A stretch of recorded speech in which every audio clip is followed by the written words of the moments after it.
Brad Henderson arrived at the dam at 2 p.m., flanked by two men in expensive suits and a woman with a briefcase who looked like she ate lawsuits for breakfast. "Turn it back on," he demanded without preamble. Karen sat on a folding chair she'd brought, a thermos of coffee beside her. "Good afternoon to you too, Brad.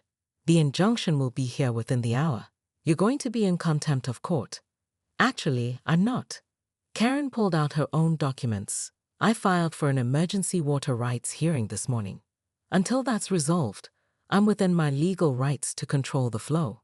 The woman with the briefcase stepped forward. "Ms. Whitmore, I'm Amanda Pierce, representing the resort. We're prepared to offer you $2 million for your water rights. Not for sale." $3 million. Still not for sale. Brad's face was turning purple. "You can't hold an entire community hostage over a bridge." "I'm not holding anyone hostage. I'm simply managing my water resources." Karen gestured to the dry lake bed visible through the trees. "Speaking of which, how are your guests enjoying their stay?" "We've had to refund every booking for the next month," Amanda said through gritted teeth. "The economic impact is exactly what you should have considered before destroying my property." Karen's phone buzzed. Deputy Martinez's name appeared on the screen. "Ms. Whitmore, we have a problem. The resort's filed a complaint claiming you're causing environmental damage." "What kind of damage?" "They're saying the fish in the lake are dying because of the water level drop." Karen looked at the three people standing before her. "Interesting. Because I stocked that lake with fish from my own pond 15 years ago. My fish, swimming in my water on my property easement." Brad's lawyer leaned over and whispered something in his ear. His face went from purple to gray. "You knew," Karen said, watching his expression. "You knew about the water rights all along." "That's not. We thought they were defunct." "You thought wrong." Karen stood, walking to the dam's gate wheel. "But I'm not unreasonable. I'm willing to make a deal." "What kind of deal?" "First, you rebuild my bridge, exactly as it was. I'll provide historical photos and specifications. Second, you pay me 15 years of backwater usage fees. Third, you provide a written apology for the destruction of my property." "That's insane. The water fees alone would bankrupt us." "Then you should have been more careful about whose property you were stealing." Amanda stepped forward. "What if we agreed to the bridge and the apology, but we negotiated the water fees?" "No negotiation. Full payment, or I leave the gate open permanently." Brad looked like he was about to have a stroke. "You're destroying people's livelihoods. I'm protecting my property rights. Something you should have thought about before you decided to play God with my family's legacy." Karen's phone rang again. This time it was Mrs. Chen. "Karen, dear, there are news vans pulling up at the resort. Channel 7 and Fox 8. I think someone called the media." "Perfect." Karen looked at the three people before her, then at the rushing water cascading through the dam gate. "You have a choice," she said. "Pay what you owe or explain to the media why you destroyed a 150-year-old bridge to steal water rights. I'm sure your investors will be thrilled with the publicity." Brad's shoulders sagged. "What's the total?" $4.2 million, plus the bridge reconstruction costs. "That's highway robbery." "No, Brad, that's justice. And it's a bargain compared to what a jury would award me in court." Amanda was already on her phone, speaking in rapid whispers. After a few minutes, she hung up. "We'll agree to your terms," she said.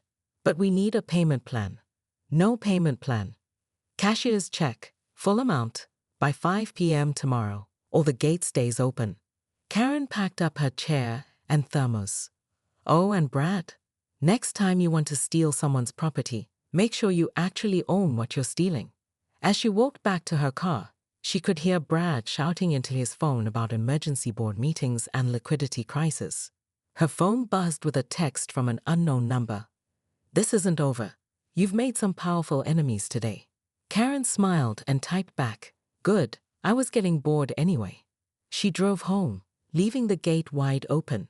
Tomorrow, she'd decide whether Brad Henderson's check was worth accepting or if she preferred the sound of running water to the sound of his apologies.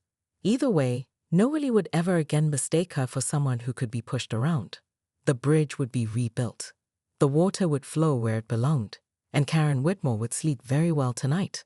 But something told her this was just the beginning of a much larger war. Karen Whitmore stood knee-deep in mud, her designer heels sinking into the creek bed, as she stared at the mangled remains of her great-grandfather's stone bridge. The 150-year-old structure, which had connected her property to the main road for generations, now lay in chunks across the water like broken teeth. "Ma'am, you need to step back," called Deputy Martinez from the bank. The demolition crew said the area might still be unstable. Karen's manicured fingers clenched around her phone. The HOA president's smug voice still echoed in her ears from their conversation an hour ago. The bridge was an unauthorized structure violating easement agreements. We had every right to remove it. She'd inherited the 40-acre property from her grandmother 6 months ago, along with the bridge that had been there since before the Sunset Ridge Resort community even existed. The HOA claimed it was a recent addition that blocked their planned waterfront expansion. They demolished it without notice? Deputy Martinez asked, taking photos of the rubble. "I was in Chicago for work," Karen said, her voice tight. "Came home to find bulldozers finishing the job." She pulled up her phone, showing him the security footage. "Look at this." The video showed 3 men in hard hats directing heavy machinery. One of them was clearly Brad Henderson, the HOA president. In the background, resort guests lounged by the infinity pool, sipping cocktails and watching the destruction like entertainment. "That's trespassing and destruction of private property," the deputy said, "but proving it in court will take years." Karen finished. She'd already called 2 lawyers. The HOA had deep pockets and a team of attorneys who specialized in property disputes. They'd tie her up in legal battles until she ran out of money. Her phone buzzed with a text from her neighbor, Mrs. Chen. "Karen, I'm so sorry. I tried to stop them, but they said they had permits." Also, Henderson was bragging at the clubhouse about how this will clear the way for their new boat launch. Karen's jaw tightened. The boat launch. That explained everything. The resort wanted direct water access for their luxury guests, and her bridge was in the way. So they'd simply erased 150 years of history. She looked upstream, where the creek flowed from the small dam that fed the resort's artificial lake, the dam that her great-grandfather had built to power his mill, the dam that, according to the original property deeds buried in her grandmother's papers, she technically still owned the water rights to. "Deputy, I need to ask you something," Karen said, a dangerous glint in her eyes. "Hypothetically, if someone owned the water rights to a dam, what would happen if they exercised those rights?" Deputy Martinez followed her gaze upstream to where the resort's lake glittered in the afternoon sun. "Well, ma'am, I'd say that would depend on what the owner decided to do with their property. As long as it's legal, of course." Karen smiled for the first time all day. It wasn't a pleasant smile. Karen spent the next 3 days in her grandmother's dusty study, surrounded by boxes of yellowed documents and faded photographs. Her laptop sat open beside stacks of property deeds, water rights certificates, and correspondence dating back to the 1800s. "This is it," she whispered, holding up a water-stained document. The original deed to the mill and dam, signed in 1874. Her great-great-grandfather had been smarter than anyone realized. When he'd sold portions of the land over the decades, he'd retained the water rights to the creek and dam. Those rights had passed down through the family, forgotten until now. The document was clear. The Whitmore family owned exclusive rights to redirect, dam, or release the water from Sunset Creek. The resort had built their entire artificial lake system on leased land. But the water itself belonged to Karen. She'd photographed every document, then drove to the county courthouse. The clerk, a woman in her 60s with kind eyes, helped her navigate the filing system. "You're looking for what exactly?" the clerk asked. "I want to understand my water rights," Karen said, "and I want to know if there's a legal way to interrupt water flow to downstream properties." The clerk's eyebrows rose. "That's oddly specific. Are you having a dispute with someone?" "You could say that." 2 hours later, Karen walked out with certified copies of every document she needed. The law was on her side. Not only did she own the water rights, but the resort had been using her water for 15 years without permission or compensation. Her phone rang as she reached her car. Brad Henderson's name flashed on the screen. Karen, I think we got off on the wrong foot. His voice oozed false sincerity. I'd like to invite you to the resort for dinner. We can discuss the bridge situation like civilized people. How generous, Karen said, after you destroyed my family's property. Now, that's a strong word. We were enforcing HOA regulations. Cut the act, Brad. I know you want the waterfront for your boat launch. A pause. I don't know what you mean. Karen watched a resort groundskeeper watering the golf course with water from her creek. I'm sure you don't. But I'll take you up on that dinner offer. Tomorrow night, 7 o'clock. Excellent. I knew you'd be reasonable. After hanging up, Karen called her lawyer. Janet, I need you to draft a letter. I'm invoking my water rights and demanding 15 years of back payment for unauthorized usage. Karen, that could be hundreds of thousands of dollars. Try millions. They've been using my water for their lake, pool, golf course, and spa. I want every drop accounted for. This is going to cause a war. Karen looked at the photo on her phone of her destroyed bridge. The war already started. They just don't know they're losing yet. That evening, she walked to the dam. It was a simple concrete structure, maybe 30 feet wide, with a manual gate system her great-grandfather had installed in the 1920s. The wheel to control the gate was rusted but functional. She gave it an experimental turn. The gate creaked open an inch, and she could see the water level in the resort's lake drop slightly. Interesting, she murmured. Tomorrow's dinner was going to be very educational. The Sunset Ridge Resort dining room screamed understated luxury, with its floor-to-ceiling windows overlooking the artificial lake and its crystal chandeliers casting warm light over white tablecloths. Karen arrived precisely at 7, wearing a simple black dress that cost more than most people's rent. Brad Henderson stood to greet her, his politician's smile not quite reaching his eyes. Karen, you look lovely. I took the liberty of ordering wine. How thoughtful. Karen accepted the glass of Pinot Noir, noting the other diners around them. Resort guests, mostly, along with several familiar faces from the HOA board. I've been thinking about our conversation, Brad said as they settled into their seats. Perhaps we can work out a compromise about the bridge. What kind of compromise? Well, we could allow you to build a smaller footbridge, nothing too elaborate, but something functional for your needs. Karen sipped her wine, savoring the irony. How generous. And in return, we'd need you to sign off on the easement expansion. Nothing major, just formalizing our access to the waterfront. There it was, the real reason for dinner. They wanted her to legitimize their water theft. I brought something for you to look at, Karen said, pulling out a leather portfolio. Since we're discussing property rights. Brad's smile faltered as she spread the documents across the table. What's all this? The original deed to my property, including the water rights to Sunset Creek and the dam. She watched his face carefully. Did you know your entire lake system is built on water that belongs to me? The color drained from Brad's face. That's impossible. We've been using that water for 15 years. Without permission, without compensation. Karen's voice remained pleasantly conversational.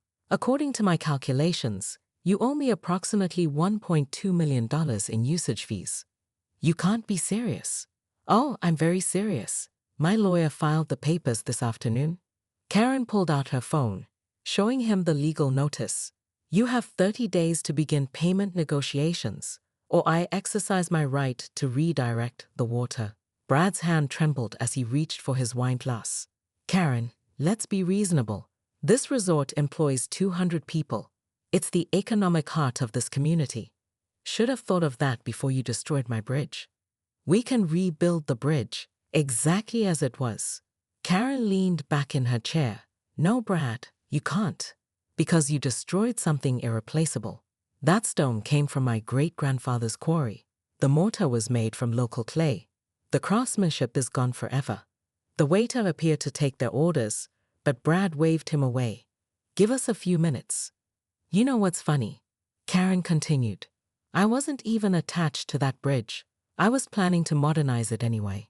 But your arrogance, your assumption that you could just take whatever you wanted, that changed everything. What do you want? Justice? And since the legal system moves too slowly, I'll make my own. Brad's face hardened. Are you threatening me? I'm informing you. Check your lake level in the morning. Karen stood, leaving her full wine glass on the table. Thanks for dinner. The fish was excellent. As she walked toward the exit, she could hear Brad frantically making phone calls. Get me our lawyers. Now. And call the dam inspector. I need to know exactly what this crazy woman can legally do. Karen smiled as she stepped into the cool evening air. Tomorrow, Brad would find out exactly what she could do. And it was going to be spectacular. Karen woke at 4 a.m., dressed in old jeans and hiking boots, and drove to the dam in the pre-dawn darkness. The resort's security cameras couldn't see this far upstream, and she wanted to avoid any witnesses to what she was about to do.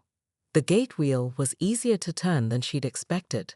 Decades of water pressure had worn the mechanism smooth. She gave it a full rotation, opening the gate halfway. The effect was immediate. Water rushed through the opening with a sound like distant thunder, and she could see the lake level beginning to drop even in the dim light. Her phone buzzed with a text from Mrs. Chen. Karen, the resort's lake is going down. People are starting to notice. Karen smiled and gave the wheel another half turn. By 6 a.m., her phone was ringing constantly. Brad Henderson's number appeared 6 times before she finally answered. What did you do? He screamed into the phone. I exercised my water rights, Karen said calmly. Beautiful morning, isn't it? You can't just drain our lake. Actually, I can. It's my water. I'm simply redirecting it back to its natural course. This is insane. Do you know what you're destroying? Karen looked downstream, where the resort's artificial lake had dropped 3 feet overnight. The boat dock was high and dry, and the infinity pool was starting to look shallow. I'm destroying the same thing you destroyed, she said. The difference is, what I'm destroying was never yours to begin with. People are going to lose their jobs. Then you'd better figure out how to fix this. She hung up and walked to her car. Time to see the damage firsthand. The resort was in chaos. Guests stood on their balconies, pointing at the shrinking lake. The maintenance crew was frantically checking pool equipment as water levels plummeted. Karen could see Brad Henderson near the main building, surrounded by staff and gesticulating wildly. Her phone rang again. This time it was her lawyer. Karen, they're getting an injunction. You need to stop what you're doing. On what grounds? Public safety. They're claiming you're creating a flood hazard downstream. Karen looked at the creek, which was running higher than normal, but well within its banks. That's ridiculous. The water's going exactly where it's supposed to go. It doesn't matter. The judge will err on the side of caution. How long do I have? Maybe 6 hours. The calling in favors. Karen calculated quickly. 6 hours would drop the lake another 10 feet. The resort's water intake pumps would be completely dry. It would take days to refill, even if she reopened the dam. Tell them I'll negotiate, she said. But only with Brad Henderson, in person, at the dam. Karen, what are you planning? Insurance, she said, and hung up. She drove back to the dam, where the water was now pouring through the gate in a magnificent cascade. The sound was hypnotic, like nature reclaiming what had been stolen. Her phone buzzed with a text from an unknown number. You think you're smart, but you have no idea who you're messing with. This isn't over. Karen smiled and typed back, You're right. It's not over. It's just beginning. She had 6 hours to finish what she'd started.